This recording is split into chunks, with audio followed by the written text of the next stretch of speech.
Hello, my name is Nikki Pekuski. I'm a sophomore at St. Ben's and a student coordinator in the Eugene J. McCarthy Center for Public Policy and Civic Engagement.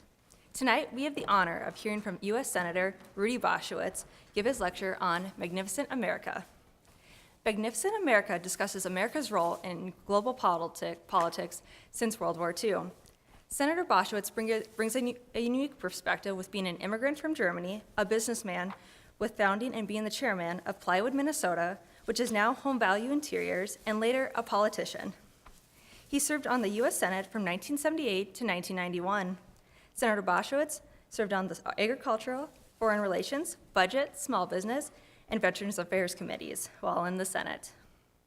In 1991, President H.W. Bush sent Senator Boschwitz as the American emissary to Ethiopia in a mission which resulted in Operation Solomon, the rescue and a dramatic airlift of the small black Jewish community in Ethiopia to Israel. President Bush awarded Senator Boschwitz the Citizens Medal for his achievements in the Horn of Africa. Please welcome Senator Boschwitz.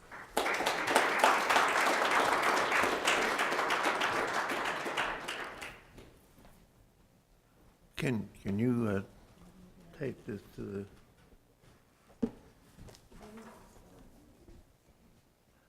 Or maybe you can sit down somewhere, Marvin. We'll try to, we have a bunch of slides, and my wife, Ellen, let me get it here. I'm good.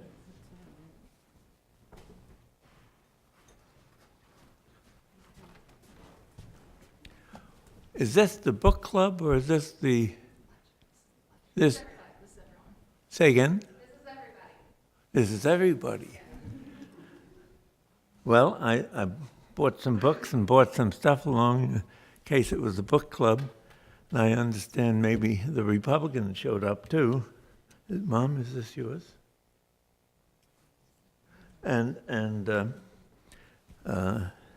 So my talk about Magnificent America has two subtitles: The Lessons of History Learned, and secondly, Let 'em Down Easy.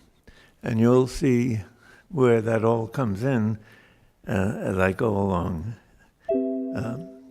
It's now been, since the end of WWII, almost 73 years. And the significance of 73 years is it's the longest period in history that there hasn't been a war between major powers. Yes, there have been wars. History is always very bumpy, and but there haven't been wars between major powers. When there's a war between a major power, economies are destroyed, millions of people are killed. I heard someone talk about the Second World War recently, and he said 80 million people were killed in one way or another in the Second World War. I've been using the figure 60, but whichever that figure is, it's huge. And it's like the First World War. It was so bad that it was called the war to end all wars. But there have been wars. There are wars going on now, of course, in Syria, and they're very brutal, and people suffer a great deal. But having said all that, one of the elements of my talk is there's never been a better time. People are better off today than they have ever been. And I will talk about that as we go along as well. So it's the longest period, almost 73 years. There's certainly been a lot of wars. It's been a bumpy period. It's always a bumpy period, but there haven't been wars between major powers. This 73-year period is remarkable in another way. At the end of World War I, there were perhaps a half a dozen democracies in the world, mostly the English-speaking people, and also Costa Rica. Costa Rica has been a democracy for many, many years, and when you hear about problems with Mexicans or El Salvadorians or people from Honduras or Nicaragua, you never hear about Costa Rica. It's a democracy.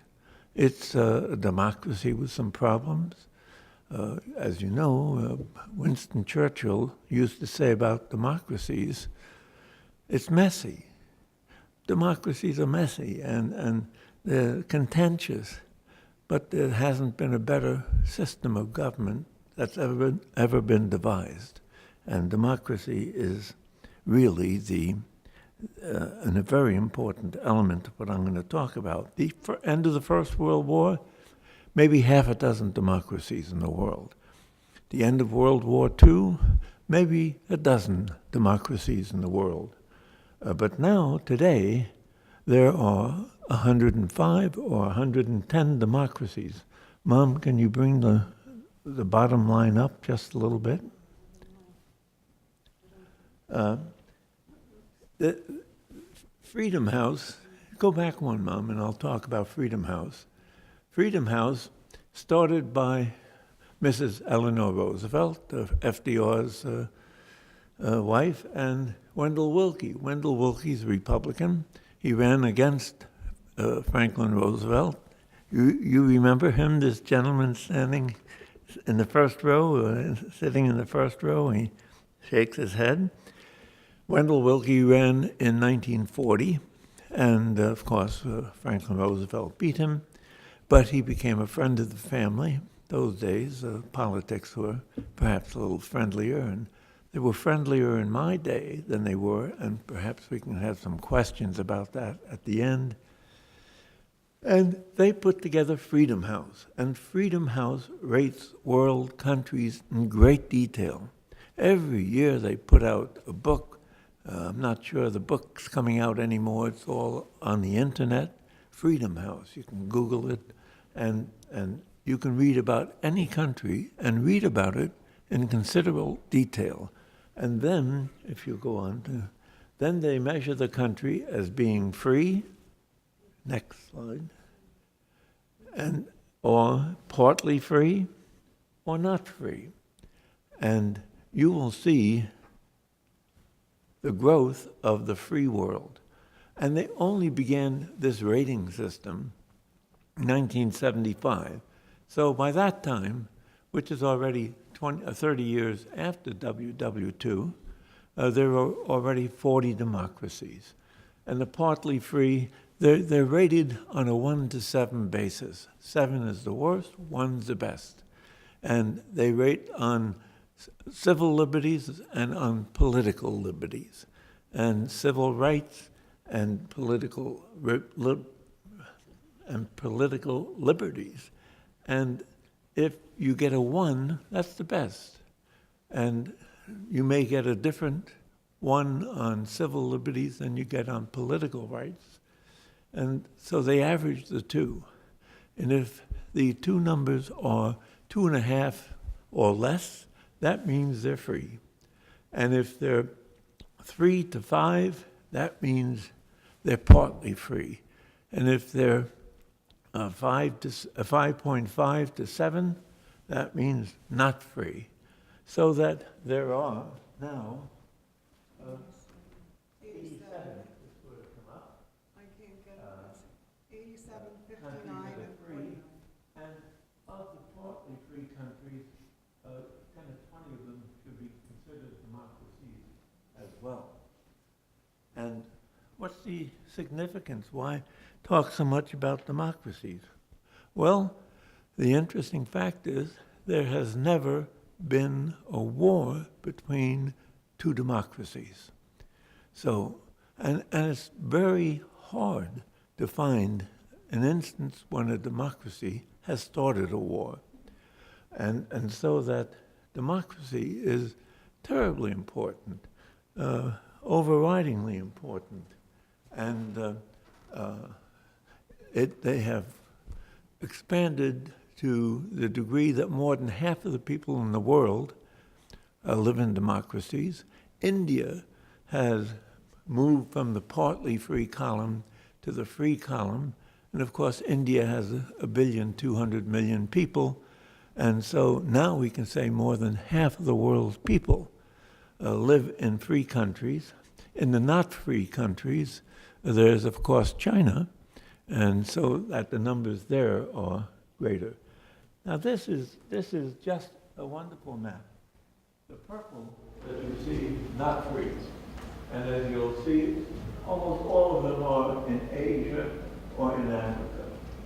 And there are a couple in the Western Hemisphere, Venezuela and Cuba.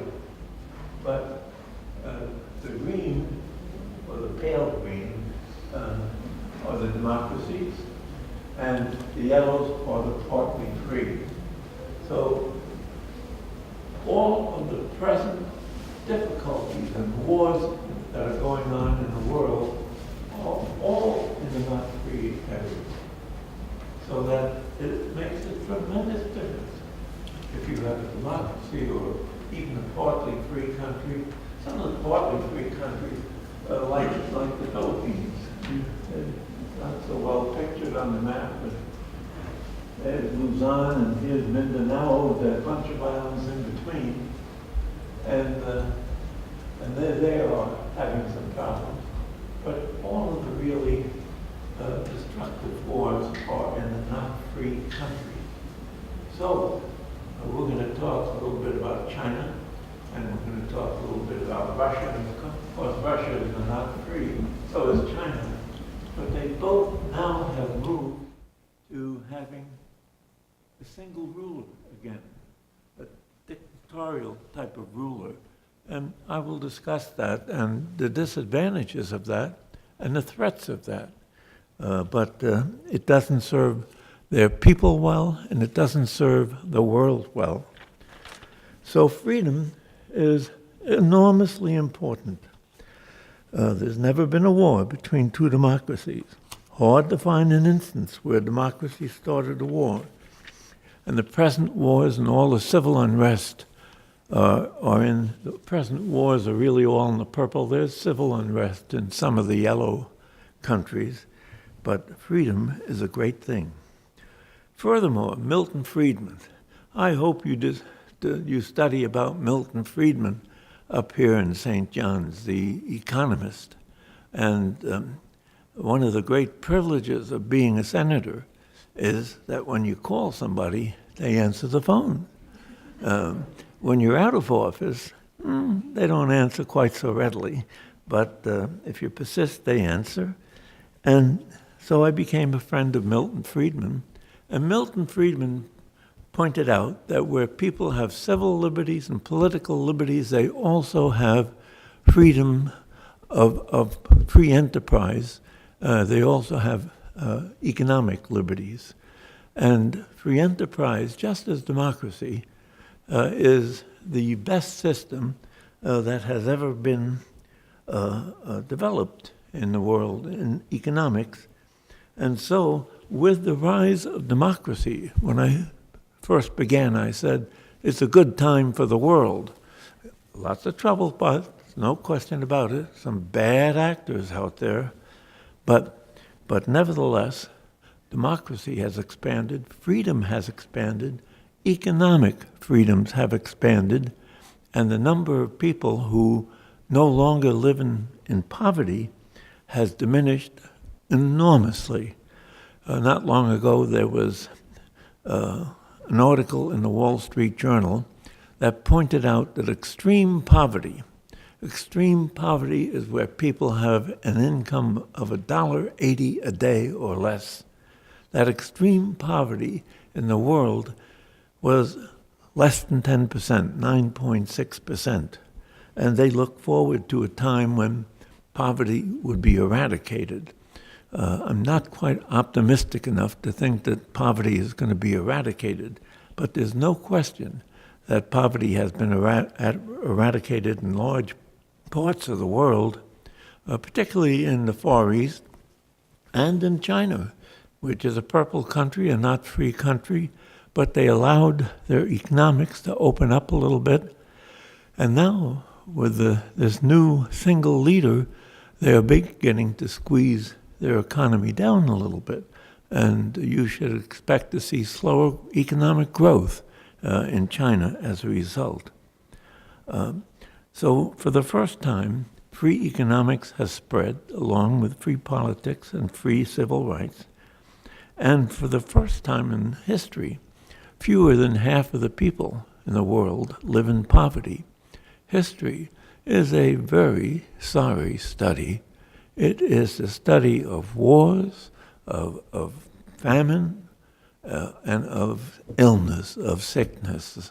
And those kind of things have been, to some degree, laid behind us. I bring with me today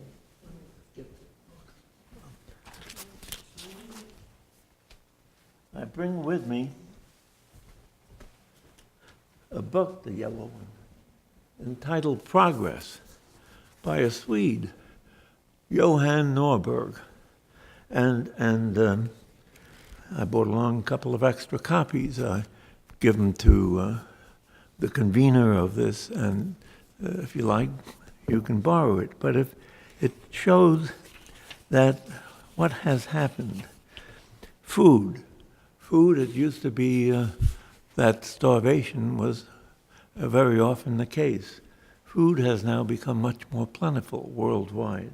Sanitation. Still, we have hundreds of millions of people in India who prefer to use the great outdoors for their bathroom.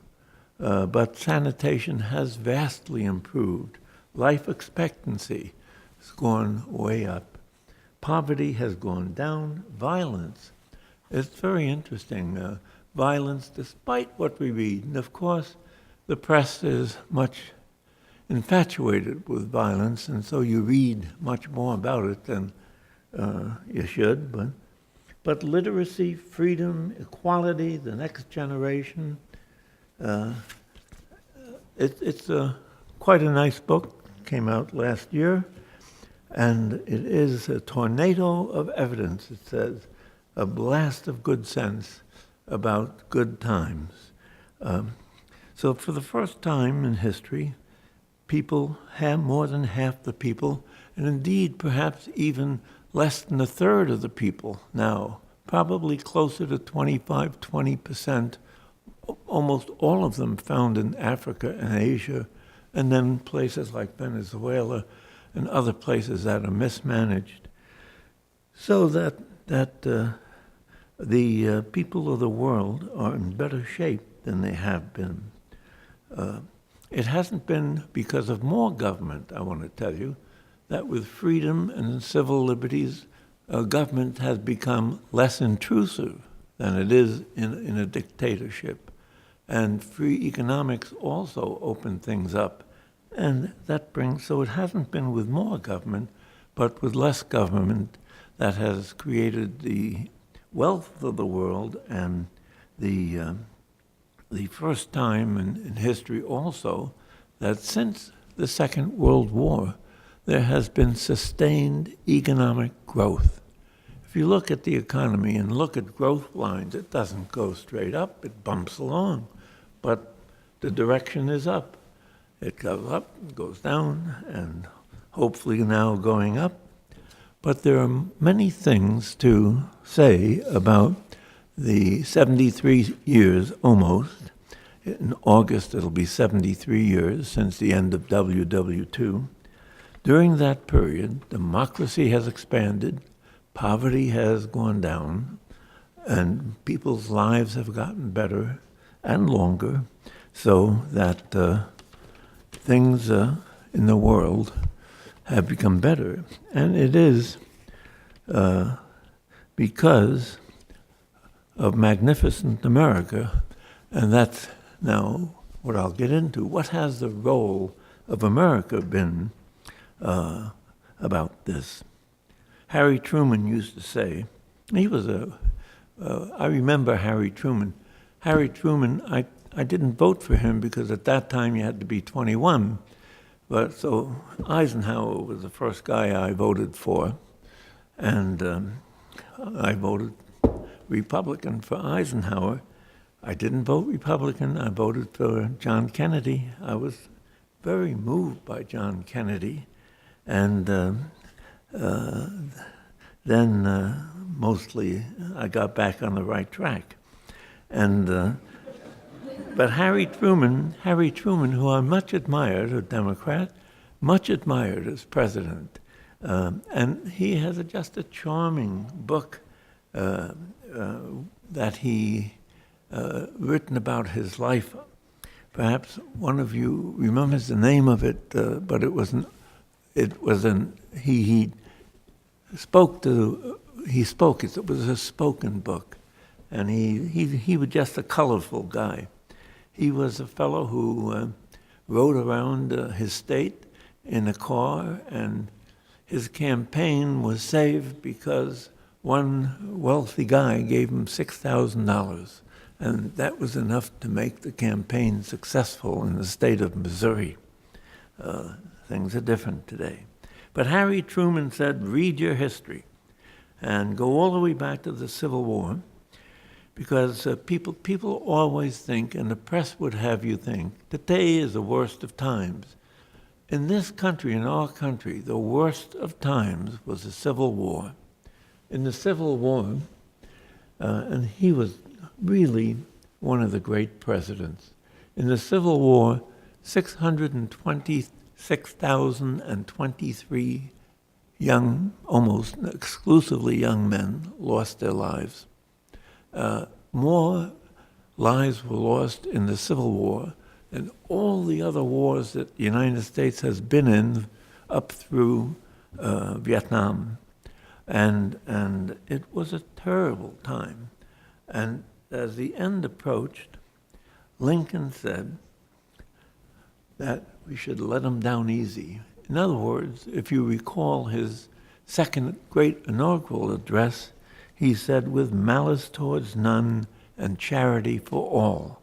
He wanted to bring the South back into the United States with malice towards none and charity for all. And so he said to his cabinet and to others in the political wars, we're going to let them down easy. Let them down easy, the South, and reincorporate them into the United States. General Grant, who followed directions of Lincoln, did in fact let them down easy when General Lee surrendered on April 9th, 1865, and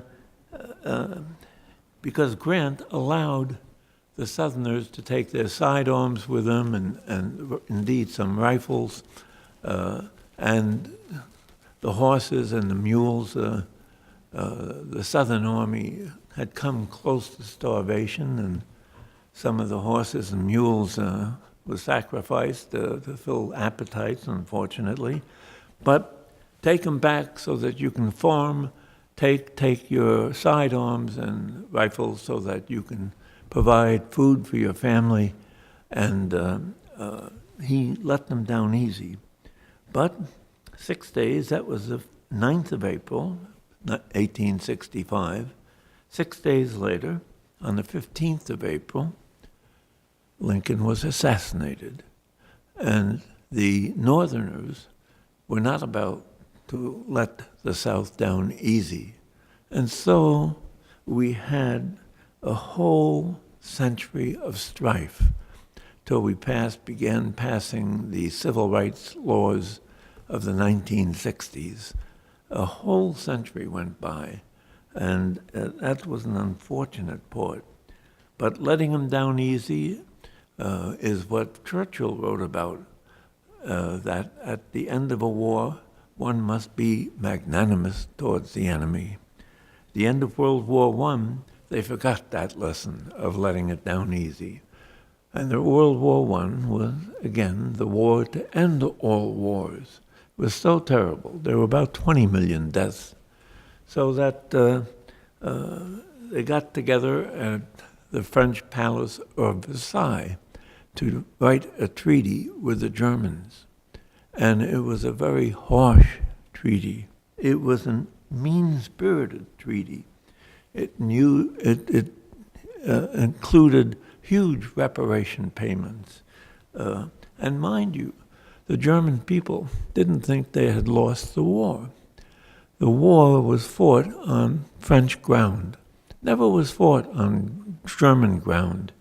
And while the Germans certainly realized they were losing a lot of their young men, and many, many deaths, up to 2 million in their case, nevertheless, they didn't experience the horrors of war that go along with the destruction of property, and that all occurred in France.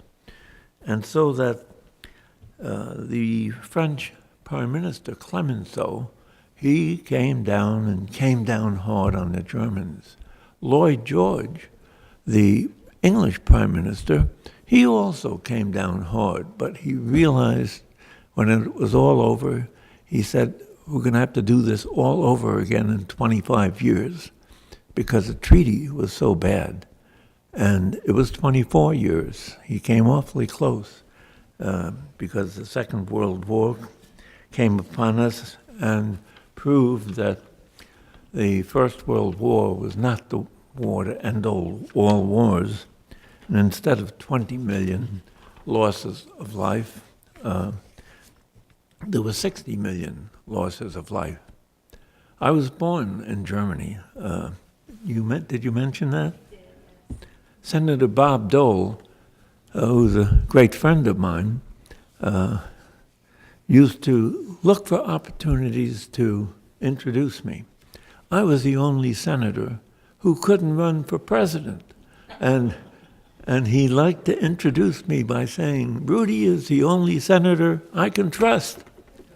And it's true, he certainly wanted to be president himself, and he would say as an afterthought, you know, that Rudy's the only one who can't run for president, and he, at last count, was the only one who wasn't running for president. And there was some truth in that, too. But at the end of the Second World War, things were different. And as a matter of fact, it began well over a year before the end of the Second World War. In April 1944, at the Bretton Woods Conference. Bretton Woods is that hotel that you see in there, and it's just an old box up in New England. Some of these hotels were built in the 1890s, 1880s. Fire tracks, all of them. And that big old hotel, I'm not sure it's still standing. And they had a conference there, and 45 or 50 nations came. But the conference really was between the United States and Great Britain, with the United States playing the lead role. For Britain, Lord Keynes was the interlocutor, and so that there were some high-quality folks up there, and they did several things. First, they established a monetary system for the world, using the dollar. That all trade, this was April 1944, and again, the war ended in Europe in May 1945, and against Japan in August 1945. So this is well over a year before the end. That all of world trade would be measured in dollars, so that there would be a uniform basis for evaluating goods. Secondly, they created the IMF and the World Bank, the International Monetary Fund. That was for countries that got into trouble financially, that they could borrow and work their way out of it. And thirdly, the GATT, the General Agreement on Trades and Tariffs. Now it has been renamed to the World Trade, the WTO, World Trade Organization, and it was to lower trade barriers. Between World War I and World War II, there were very stern, difficult trade barriers put up by many countries, including the United States. And we in the United States passed a bill called Smoot-Hawley, which raised tariffs to give all manufacturers, and you read all about that today with President Trump, raised tariffs, but that slowed down trade, and you have to be very careful. I'm a free trader, but Trump is not altogether wrong, because the United States opened its economy to world trade with few impediments, so that we let people ship to us. And part of the success of the post-war period is that the world economies all recovered more rapidly because they could sell stuff to the greatest market of all, the United States consumer. And the United States consumer played an important role in bringing the economies of the world back to where it provided more for more people and less poverty and so forth. But it all started with the spring of 1944, well over a year before the end of the war, at the Bretton Woods Conference. That was step one for letting them down easy after WWII. And mind you, that Franklin Roosevelt remembered his history, and of course Churchill was a writer of history and really understood history. And as I mentioned before, in victory, magnanimity was his term, just as let him down easy. Churchill was very well schooled, and so he used perhaps more complex language than did Lincoln.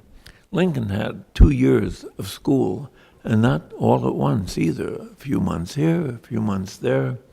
Much of the schooling he did by himself, sitting under a tree. They used to say he sat under a tree and read his books.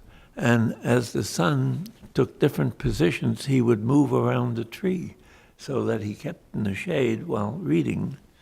He was an extraordinary president in the most difficult time that this country has ever faced. Today is not the most difficult time, not at all. So the first thing of letting him down easy was the conference at Bretton Woods. The second thing was the Marshall Plan. And I trust that the students are familiar with the Marshall Plan and familiar with what it did. We rebuilt friend and foe alike. We rebuilt Germany. We rebuilt Japan. We rebuilt all of Europe. And it was with the Marshall Plan. Winston Churchill called the Marshall Plan one of history's most unselfish acts, and he was correct. We rebuilt friend and foe alike. In today's terms, it would have been $250 billion that American public, the American taxpayer, paid to restore the economies of 17 countries. We would have restored Russia's economy and the Russian satellites, but Stalin wanted no part of it, because part of the Marshall Plan was free enterprise, and part of the Marshall Plan was to have democratic institutions. And that was not what Stalin wanted. And Stalin acted the way victorious countries have always acted throughout history. Victorious countries used to strip the losing countries bare of their productive capacity and take everything back to their own countries. The Russians did that. They did it with Romania, Bulgaria, Hungary, Czechoslovakia, all the nations that came under the wings of communism for a 50-year period. So we didn't rebuild Bulgaria, Czechoslovakia, Romania, Hungary, even Austria. Unfortunately, their economies suffered as a result. But the Marshall Plan was really unique in history, just the way the Bretton Woods conference, the idea of laying plans in advance before the end of the war, showing the confidence, we're going to win, let's figure out what's going to come after the war. Unique in history that such a conference would take place. That you rebuild your friends and your enemies after the war, unique in history. But it was self-serving as well for the United States.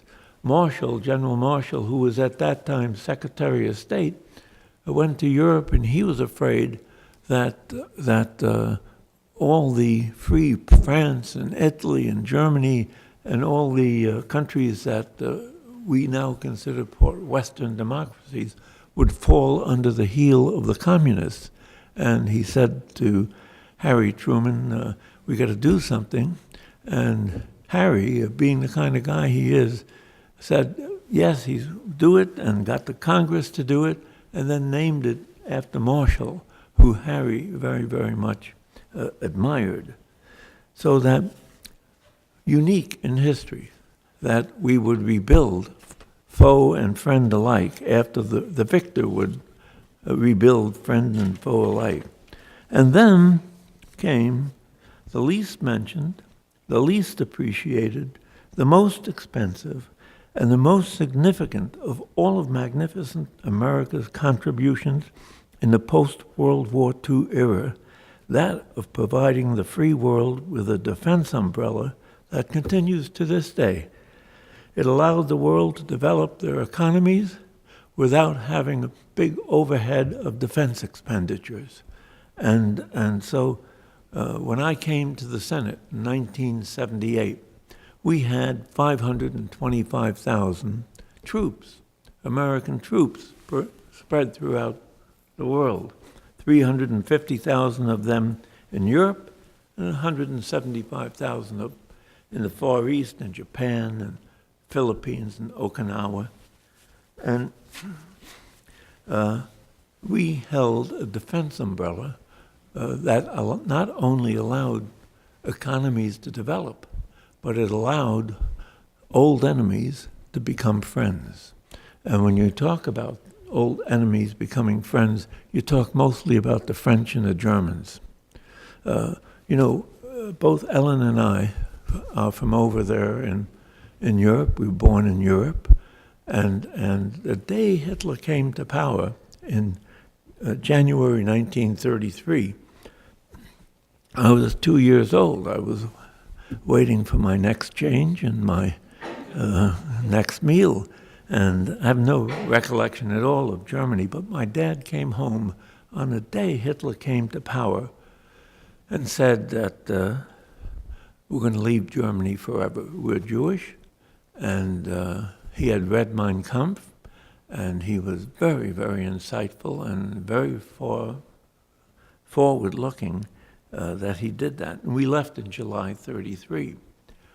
Ellen's grandfather, at the outbreak of World War I, Ellen's dad would have been put into the German army, and Ellen's uncle would have been put in the German army, which was not a good deal for anybody.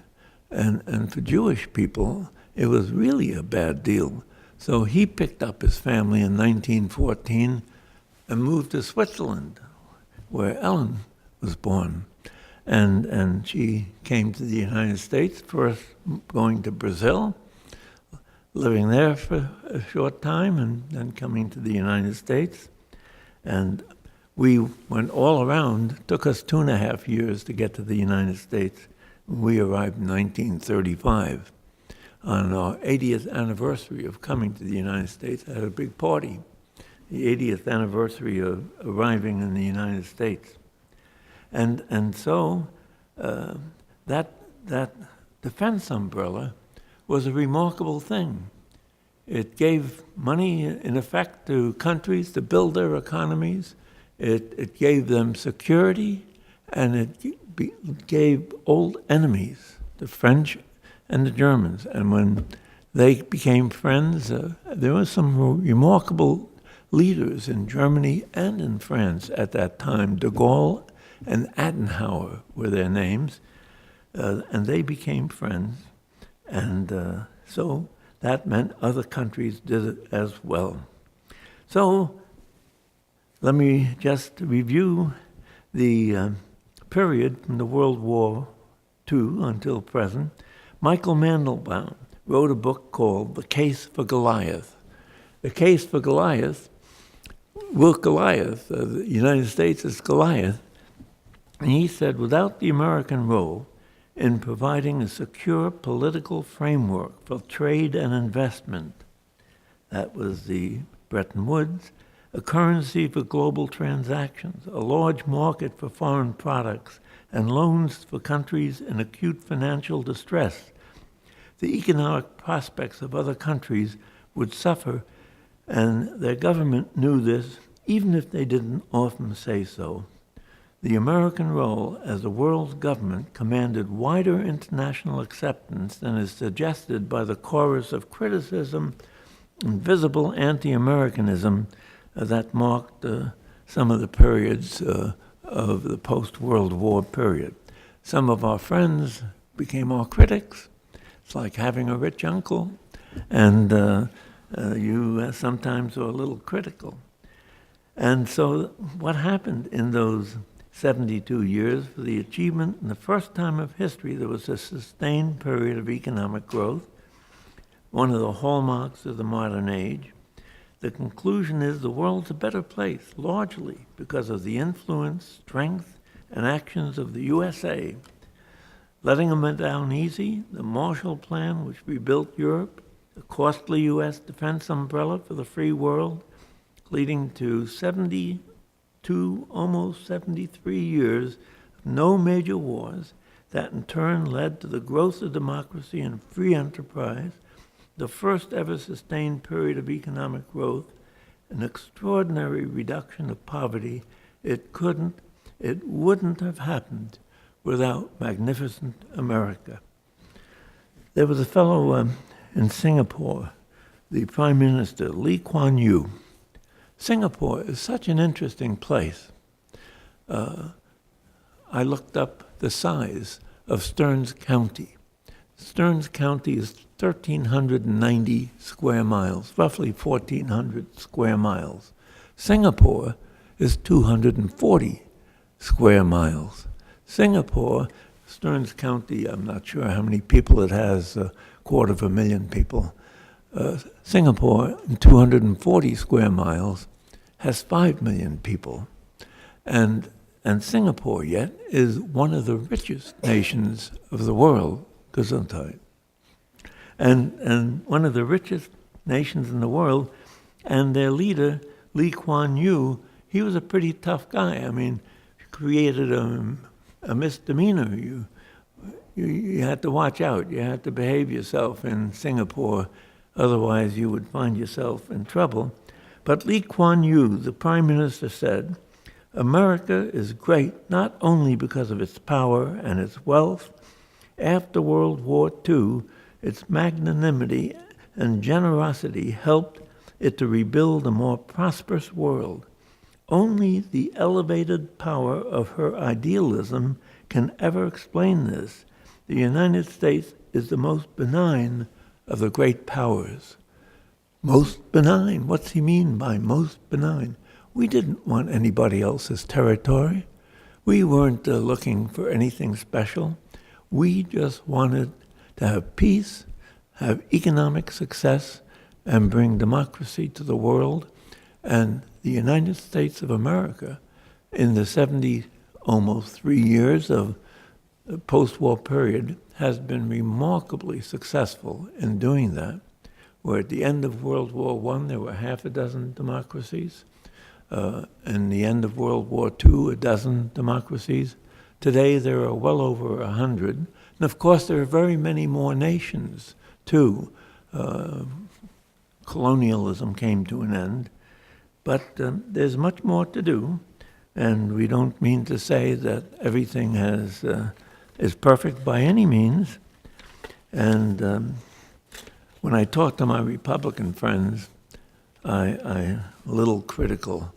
You'll have to excuse me for it, but I'm a little critical of Obama. He wants to lead from behind.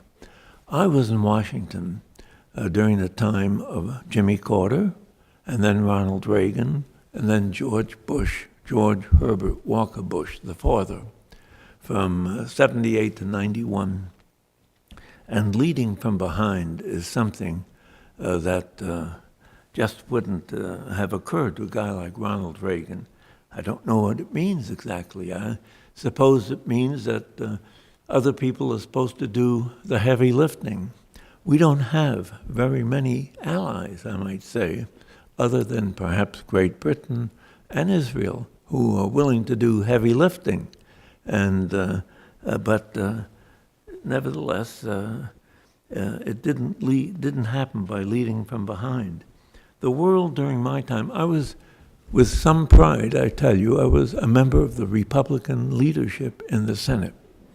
And every 2.5 weeks, maybe every 3 weeks sometimes, Ronald Reagan would get us together in the cabinet room, the leaders of the Senate and the leaders of the House, the Republican leaders of the Senate and the House.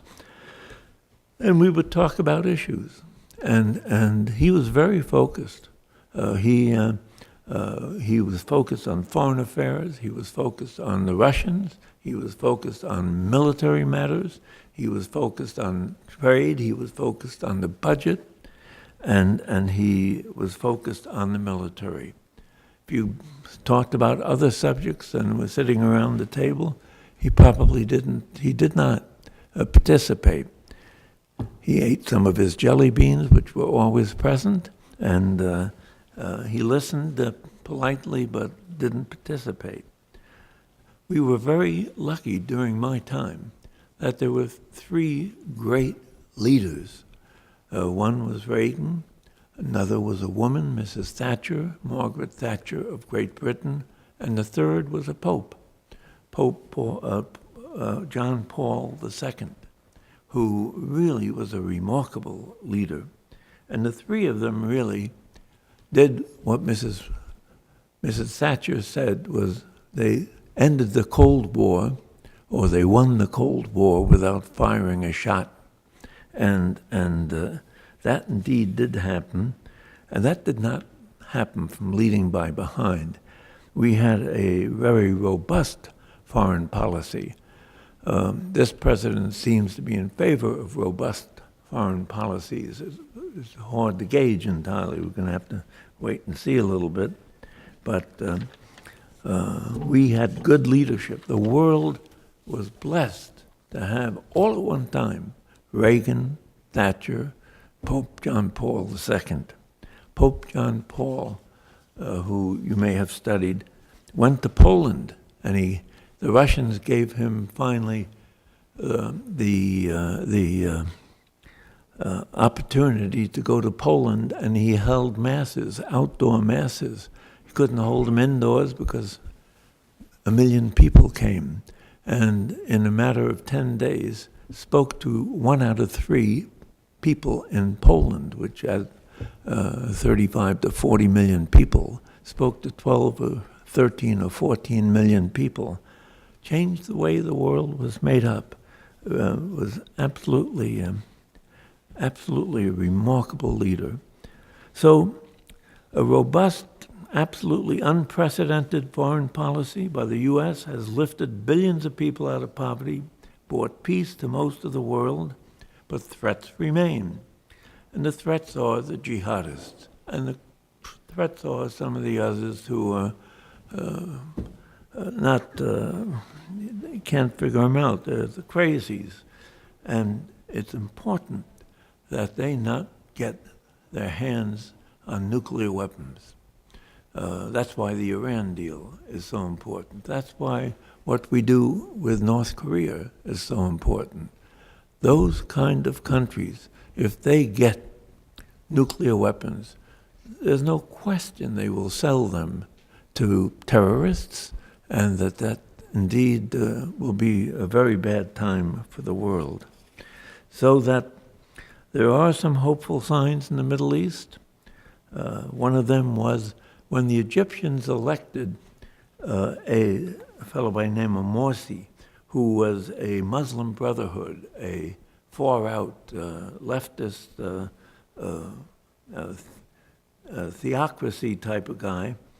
The Egyptians rose, and upwards of 30 million people in a country of 90 million people hit the streets and responded, and so that they have changed their government. Their government's not particularly democratic, but they've never known democracy, and so that they may not get it very quickly.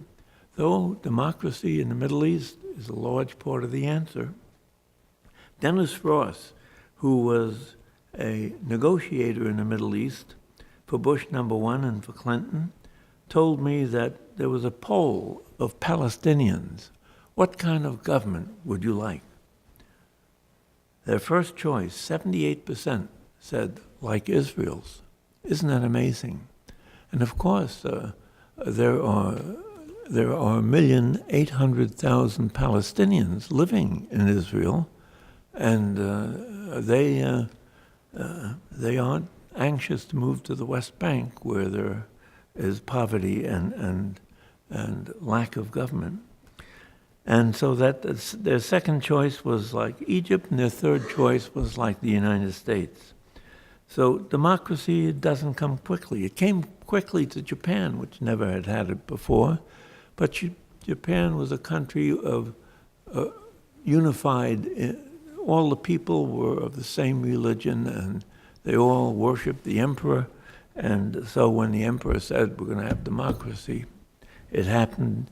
And there was another good leader, a general, an American general, MacArthur, who did many controversial things, but his greatest time and his greatest achievements were in Japan after the war. Threats do remain from terrorists, particularly if they get nuclear weapons. But we have an electronic civilization.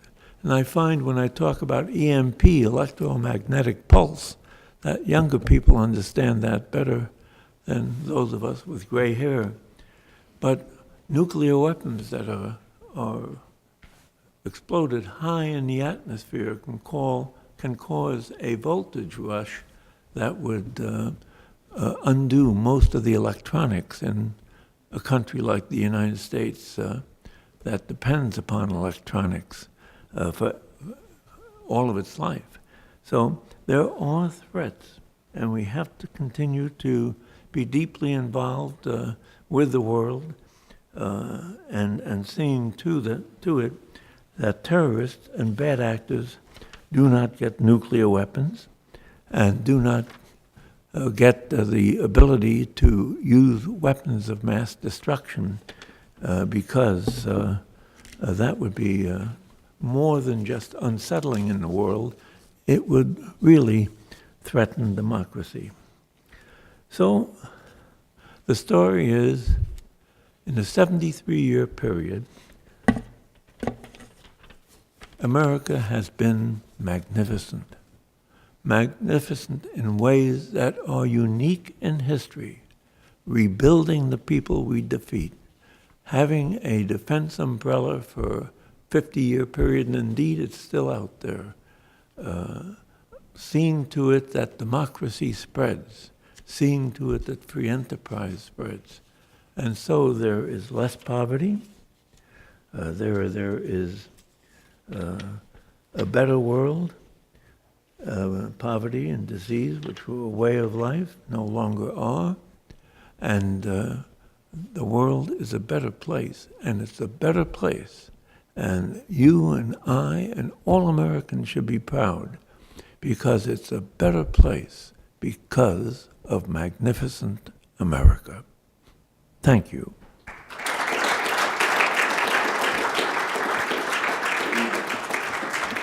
Now, I'm not sure how we proceed. Questions, or let me make a comment or two. The most important news that has occurred in recent months, or even in the recent few years, is China. First of all, with this magnificent growth that they've experienced, but now how one man is becoming a dictator there. Reagan had the insight to know that a country that is not free, where people can't dream their dreams, young people can't dream their dreams and go hell-bent to achieve those dreams, where people can't have goals and where people can't do what they want, but where the government puts a hold on them. And in China, that's really beginning. And they want to identify all people by their eyeballs and this and that. And people are going to not have dreams. People are not going to be able to achieve their dreams. And as a result, their economies and their nations are going to suffer. And the Chinese have made a big mistake. And it is also dictators who run into trouble with their people and sometimes make war. As you saw, not free countries is where the wars all occur. And now the same thing happening in Russia, though that's less surprising. And of course, those countries really never have had democracy and don't understand it. But despite the fact that democracy is messy, and the U.S. Senate today and the House of Representatives today a little messier than during my time down there. They need me. Not at all. They'll get over it. But it's up to people like those of you before me to tell your elected representatives, be moderate, be bipartisan, work things out. Compromise is not a harsh word, and we don't see that happening in the world, not in China.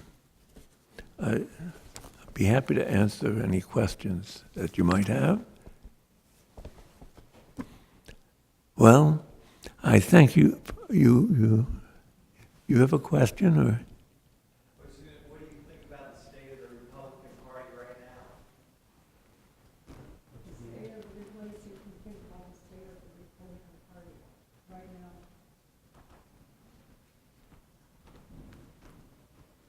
People, what's the state of the Republican Party? People say, they're critical of Trump. I wish he would tweet less. Am I sorry that I voted for him? Absolutely not, considering the alternative. Would I want more of Obama? Obama was in the personage of Mrs. Clinton. No, I'm pleased that Donald is there instead of Mrs. Clinton. I am a critic of President Obama. I was proud when he was elected. I didn't vote for him. I was proud, however, the American people should bring a black man, sorry he wasn't a Republican, a black man to the presidency. It is terribly disturbing to me that after 8 years in office, that the relations of the races in the United States has not improved at all. As a matter of fact, have declined under the presidency of Barack Obama. If he had gone to a high school in the inner cities once a month, each month, 96 times in 8 years, and spoken to the kids at these schools and told them that of his own experiences in life and what it takes, and he would have improved the position and the whole situation of his own people. And I'm sorry, he should still do it, I might say. He still has that ability, and I have suggested. I was a critic also of some of the football players who wouldn't stand for the national anthem and so forth, each one of them should adopt a high school, the black people in the inner city most particularly, and they should go to those high schools and talk to them about graduating, talk to them about studying, talk to them about a better life, and inspire them to do that. His question was, what do you think of the Republican Party right now? The Republican Party, she's bringing me back to your questions. The Republican Party is not as moderate and is not as open to compromise as it should be in the legislative bodies, and I'm sorry about that. The Senate is characterized by the following story. The story is about Senator Philip Graham. He was a Republican who was there when I was there. Great guy, smart guy. He had a PhD in economics, and so did his wife, Wendy. And Wendy was the head of the CFTC, the Commodity Futures Trading Corporation. The futures and the sales of futures, which started out with agricultural products, is a very important element of the economy. And she was the head of the Commodities Futures Trading Corporation, which regulated the Chicago Mercantile Exchange, of which I was a director, the Chicago Board of Trade, the New York Mercantile Exchange, and others. And she was up for a second term as head of the CFTC. A U.S. Senator, Democrat, put a hold on her nomination.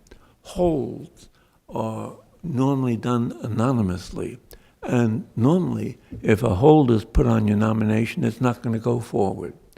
Well, Senator Robert C. Byrd, the Democratic leader of the Senate, who understood the Senate and its traditions better than anyone I've ever known, and who appreciated that senators had to work together if things were going to get done, objected.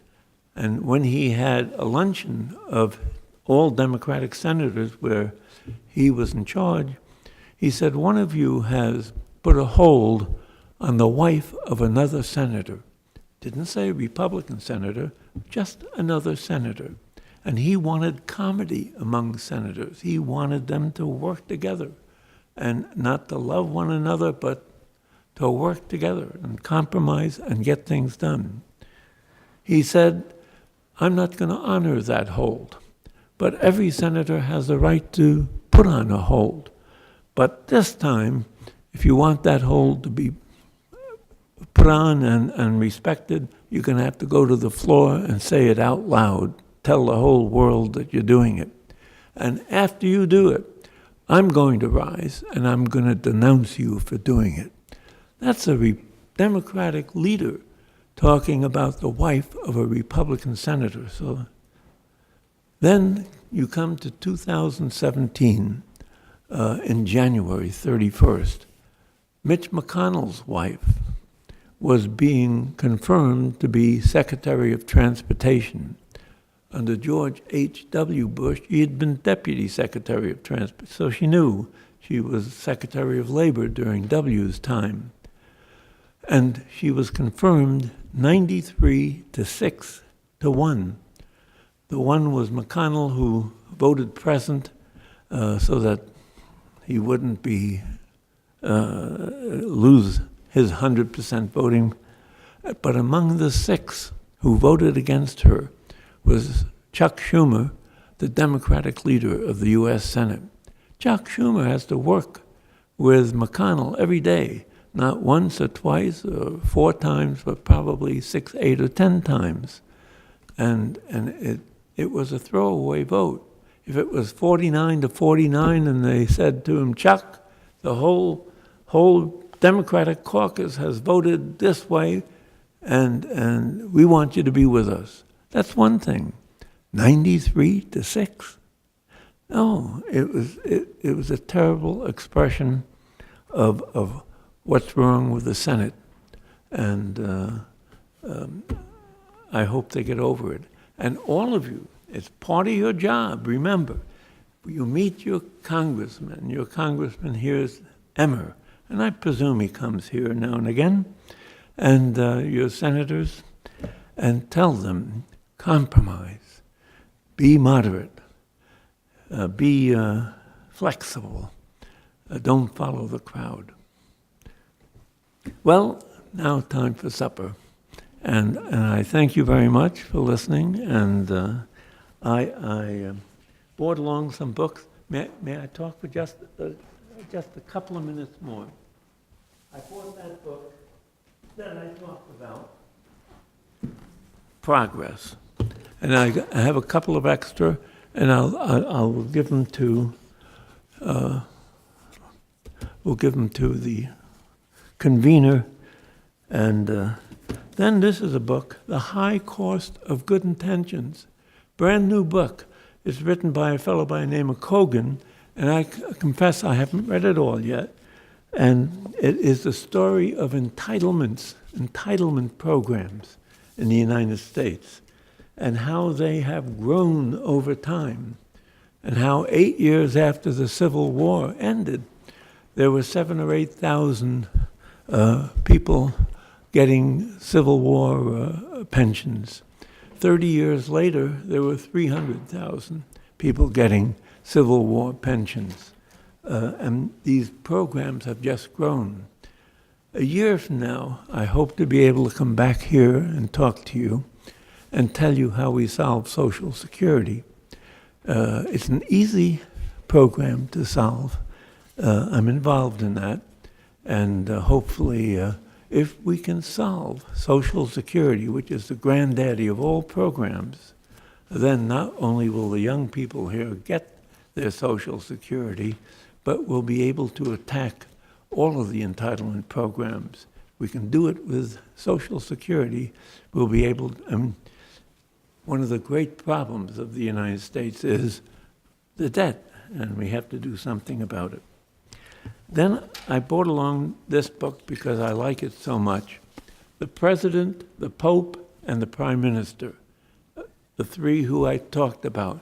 It is a wonderful book about the Cold War and how it was brought to an end by three people who happened to be in positions of power and at the same time. And then my favorite biography of Ronald Reagan by Dinesh D'Souza, which is a fun book to read and an easy read and a short book. I don't recommend long books all the time.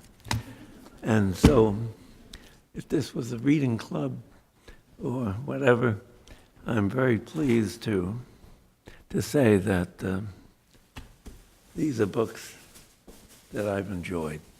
I thank you very much for your kindness.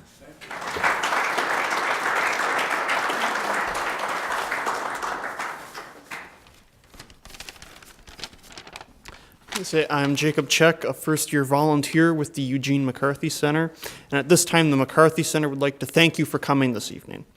We'd also like to thank the Understanding Trump Book Club for inviting Senator Boschwitz to join us today. And finally, we'd like to thank Senator Rudy Boschwitz and his wife Ellen for coming to St. John's and speaking to us today. Thank you.